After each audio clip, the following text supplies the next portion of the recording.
ආයිබෝවන් අද කතා කරන්නේ අපට වැසිකිළියක් කෙටි කතාව කේ ජයතිලක මහතා විසින් රචනා කරන ලද අපූරු කෙටි කතාව. මේ කෙටි කතාව පිළිබඳව තමයි අද කතා කරන්නේ. හාස්‍ය හා උපහාසයේ පිරුණු කෙටි කතාවක්. ඒත් එක්කම මේ කෙටි කතාවේ ප්‍රබල ජීවන දෘෂ්ටියක් සමාජගත කරන්න කෙටි කතා කරුවා උත්සාහ කරනවා. ඒ තමයි මිනිස්සු අලුත් සංස්කෘතිකාංගවලට පුරුදුවලට හුරු වෙනකොට ඒ ගතානුගතික ආකල්ප වලින් මිදෙන්න මිනිස්සු කොයි තරම්නම් අකමැතිද, අපහසුවෙන්ද වෙනස් වන සමාජ ක්‍රමයකට සමාජානුයෝජනය වෙන්නේ, අනුගත වෙන්නේ කියන එක පිළිබඳව නිර්මාණාත්මකව කතා කරපු අපූරු කෙටි කතාවක්. ඒ තමයි වැසිකිලි සැකසීමේ ව්‍යාපෘතියක් සඳහා මහජන සෞඛ්‍ය පරීක්ෂකවරයෙක් ගමකට යනවා. ගිහිල්ලා මේ ගමේ හැම ගෙදරකම වැසිකිළියක් හදන්න ඕනේ කියලා රජයෙන් අදාළ ප්‍රොජෙක්ට් එක ක්‍රියාත්මක කරන්න තමයි එන්නේ.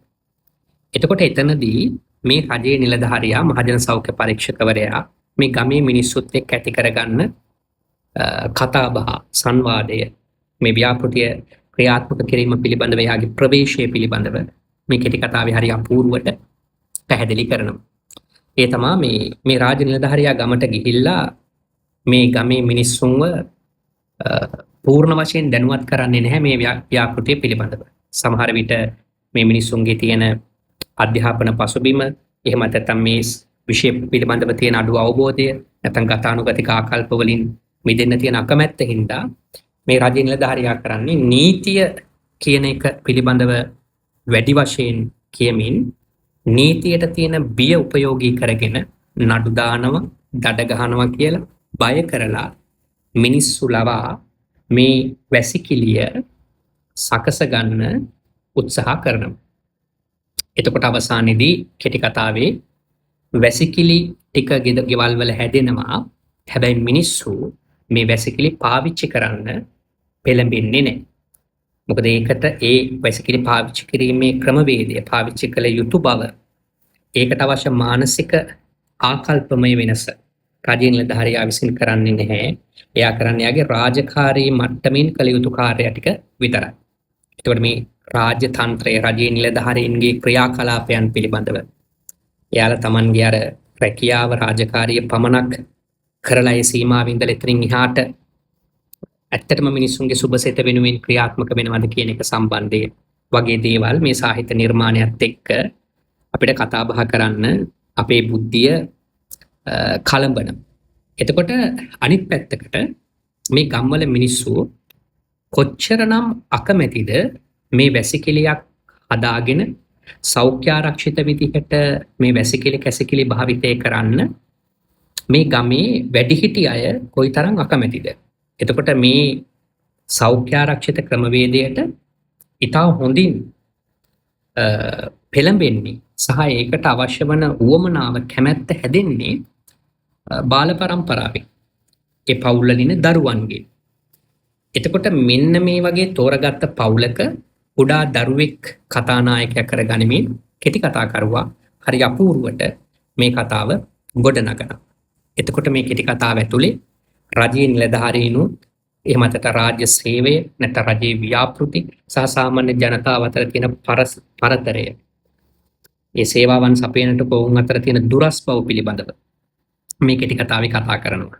විශේෂත්වය තමයි මේ ගැඹුරු සමාජමය සාකච්ඡාව මේ කෙටි කතාවේ යටිපෙලින් කරන අතරේ ඊටාම හාස්‍යෝත්පාදක විදිහට අවස්ථා හා සිද්ධි නිර්මාණකරුවා විසින් ඉදිරිපත් කිරීම. ඒ හින්දා ඊටාම සාර්ථක කෙටි කතාවක් විදිහට අපිට මේ කෙටි කතාව ගන්න පුළුවන්. ඒ වගේම මේ කෙටි කතාව හරිම තාත්විකයි. සජීවී ගුණයෙන් පිරුණු කෙටි කතාවක්. කෙටි කතාව ආරම්භ කරන්නෙම සංවාදශීලී ආකෘතියකින්. ගමක, ගැමි ගෙදරක, කුස්සියක අක්ක සහ මල්ලි අතර සිද්ධ වෙන සංවාදයක් අනුසාරයෙන් තමයි කෙටි කතාව ආරම්භ කරන්නේ. එතනදී කෙටි කතාව ගොඩනගන සමාජ පරිසරය පිළිබඳව ආය අමුතුවෙන් විස්තර කරන්න අවශ්‍ය වෙන්නේ නැහැ. මුල් වාක්‍ය දෙක තුන කියවනකොටම පාඨකයාගේ මනසේ ඊටාම දුෂ්කර ග්‍රාමීය පවුලක කතාවක් කියන එක පැහැදිලි වෙනවා. එහෙනම් අන්තර්ගතය ඇතුලේ මේ අවස්ථා හා සිද්ධි නිරූපණය කරන්න උපයුක්ත කරගන්න භාෂාව, ඒ ගැමි වහර හරිම ප්‍රබලයි. බලන්න පටන් ගන්න විදිහ අක්කා කුරක්කන් වන් ගෙඩියට මා වාඩි කරවා ගත්තේ. මොනතරම් වෙහෙසක් ගැනීමෙන් ඉක්බිතිවද. හෙට උදේට කුරහන් රොටි ටිකක් හදන්න කුරහන් ටික අඹරන්න උදව් වෙනවද මල්ලි? ඈ උදේම මගෙන් ඇව්වාය. මේ උදේම කුරහන් අඹරන්න පුළුවන්. දවල් වෙලා එන්න. මම කීමි. මා එසේ කීවේ ඒ වෙලාවට ඇගේ ඉල්ලීම මගහැරීමේ චේතනාවෙන් විනා පසුව සහභාගී වන අදහසකින් නොවේ. මල්ලි මේ කෙටි කතාවේ දඩබ්බර චරිතයක් විදිහට තමයි කෙටි කතා කරුවා මුලදී නිරූපණය කරන්නේ. දඩබ්බරේ කවුරුත් හතක කොල්ලෙක් කියලා කියන ටිකක් දඩබ්බර නේද?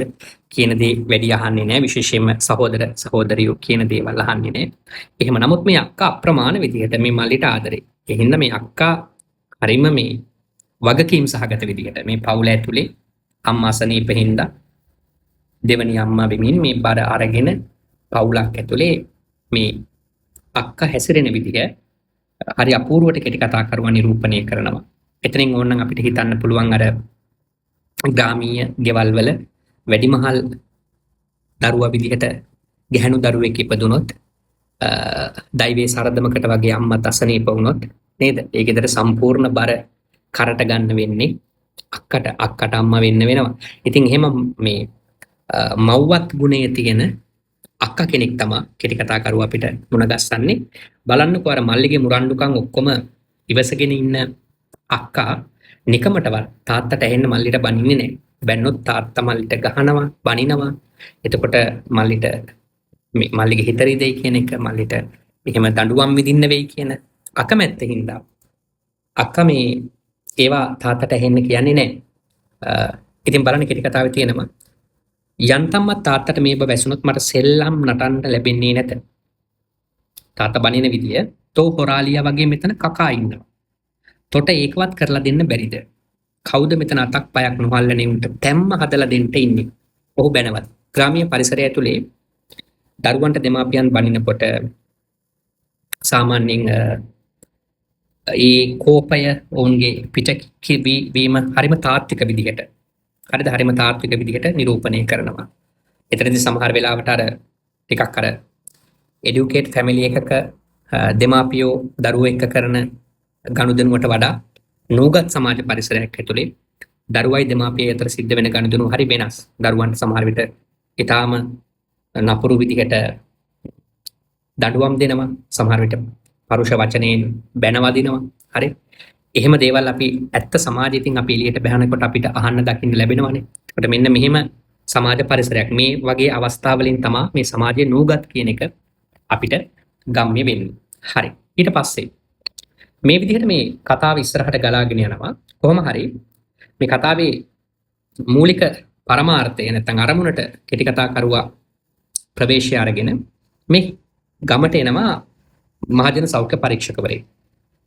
කලාතුරකින් තමයි මේ වගේ නිලධාරියෙක් මේ ගමට එන්නේ. එතකොට මේ වගේ නිලධාරීන්ගේ පැමිණීම ආගන්තුක බව කෙටි කතා කරුවා අපිට කියන්නේ මෙන්න මෙහෙම. අයියේ පොලිස් කාර්යයක්. හදිසියෙම හතිලමින් අප වෙත දුවාගෙන පොඩි මල්ලි දෑත වනමින් මට කතා කළේ.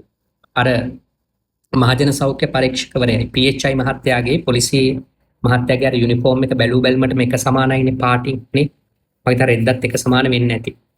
එතකොට මේ ඒකට රැවටෙනවා. නමුත් අර නිතර මහජන සෞඛ්‍ය පරීක්ෂක IPHI මහත්තුරු දැකලා තියෙන අය, පොලිස් නිලධාරීන් දැකලා තියෙන අයට මේ වෙනස අඳුර ගන්න පුළුවන්. හැබැයි එහෙම නිතර ඇස ගැටෙන්නේ නැති වුනහම රැවටෙන්න පුළුවන්. හරිද? එතකොට මේ ගමේ මිනිස්සු රැවටෙනවා මේ පොලිසියේ එක්කෙනෙක් වෙන්නේ නැති කියලා. මෙතනින් කෙටි කතා කරුවා මේ සංකේතාත්මකව කියන්න හදන්නේ. මේ ගම් රාජ්‍ය සේවකයන්ගේ නිතර ඇස ගැටෙන තැන් නෙවෙයි. හරි? රාජ්‍ය සේවකයන් ඉතාම අඩුවෙන් ආපු තැන් තමයි මේ ගම්. ඉතින් එහෙම වුණාට පස්සේ මේ ජන ජීවිතවල යටිතල පහසුකම් ටික ඒ අවශ්‍ය වන ජීවන තත්ත්වය නගා සිටවන්නේ කොහොමද කියන ප්‍රශ්නාර්ථයකුත් කෙටි කතාව කියවනකොට අපිට බුද්ධිමත් පාඨකයාගේ මනසේ ඇති වෙනවා. කොහොම හරි ඊට පස්සේ ඔහු පැමිණෙනවා. ඔහු පැමිණුණාට පස්සේ මේ වැඩිහිටියන්ගේ ගෙදර ඉන්න වැඩිහිටියන්ගේ සංවාදය කොහොමද?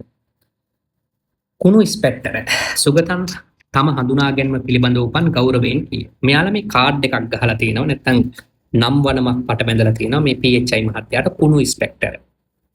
අර නරක වෙච්ච ආහාර පිළිබඳව එහෙමනේ හොයන්නේ. ඉන්න කුණු ඉස්පෙක්ටර් කියලා තමයි මෙයාලා මේ නම දාලා තියෙන්නේ. ඒකෙන් ව්‍යංගාර්ථවත් කරනවා මේ නිලධාරීන් පිළිබඳව ගමේ මිනිස්සුන්ගේ තිබුණු අපුල, අකමැත්ත.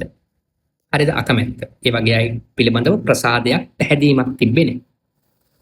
ඊට පස්සේ කියනවා මේ අද උදේ හිටන් පන්සල් ගොඩැල්ලේ හැම ගෙදරකටම ගිහින් තියෙනවා කක්කුස්සේ නැති හැමෝටම නඩු දානවලු. හවස් වෙච්ච නිසා මං හිතුවේ නෑ මේ පැත්තේ ඒවි කියලා. හරි. මේ විදිහට මේ කෙටි කතාව ඉස්සරහට යන අතරේ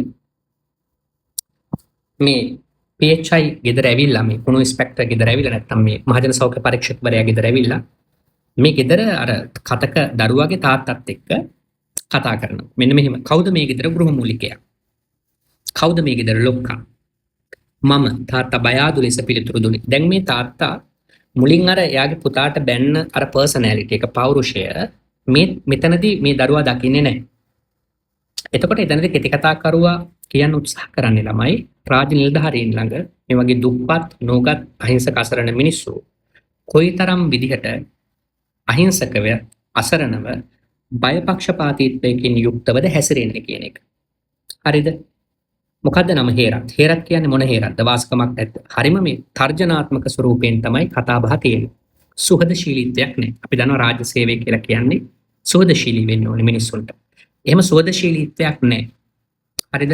ලොකු බලයක් ආරෝපණය කරගෙන ඒ බලය මත තමයි යාලා කටයුතු කරනවා. සමහර විට ඔය අපේ ගම්වල අදටත් ඉන්නවනේ සමහර වෙලාවට නිකන් ග්‍රාම සේවක තනතුරු දරන අය නිකන් දිස්ත්‍රික් ලේකම්වරු වගේ නේද? ඇසිරෙන. ඒ වගේ අර තනතුරින් ඔළුව උදුම්මගෙන ඇසිරෙන මිනිස්සු රාජ්‍ය නිලධාරියෙක් කියන එක තමයි කෙටි කතා කරුවා මේ කියන්නේ. ඊට පස්සේ තාත්තා මේ පිළිබඳ උත්තර දෙන්නේ හරිම පැටලිලි සහගත විදිහට. තාත්තා යලිත් උඩ මෙම් බලයි මේ ගෙදර කක්කුස්සියක් තියෙනවද නැහැ. පැසිකිලියක් කියන නම දන්නෙත් නැහැ. ගමේ අය කියන්නේ ඒකට කක්කුස්සිය කියලා. ගැමි බහර උපසංස්කෘතික භාෂාව නොදියුණු බව.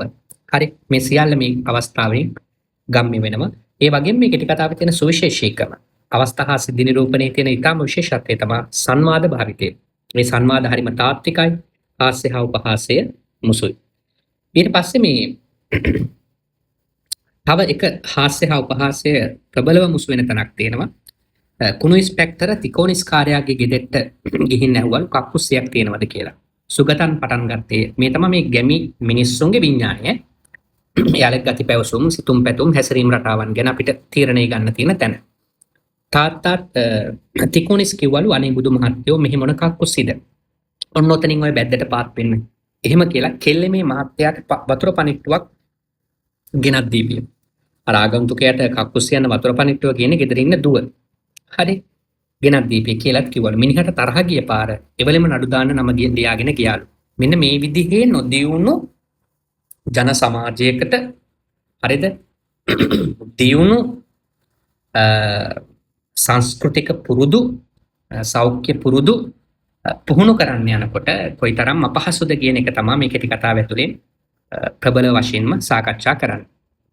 ඊට පස්සේ මේ වැසිකිලි සැකසීමේ ව්‍යාපෘතිය ගැන කියලා ගියාට පස්සේ මේ සෞඛ්‍ය නිලධාරියා තර්ජනය කරනවා. ඔයාලා හරියට මේක කරේ නැත්නම් ඔයාලට දින මෙච්චරක් දෙනවා නැත්නම් නඩු දානවා උසාවි යන්න වෙයි දඩ කන්න වෙයි. මේ මිනිස්සු හරිම බයයි මේ නඩු හබවලට. හරිද?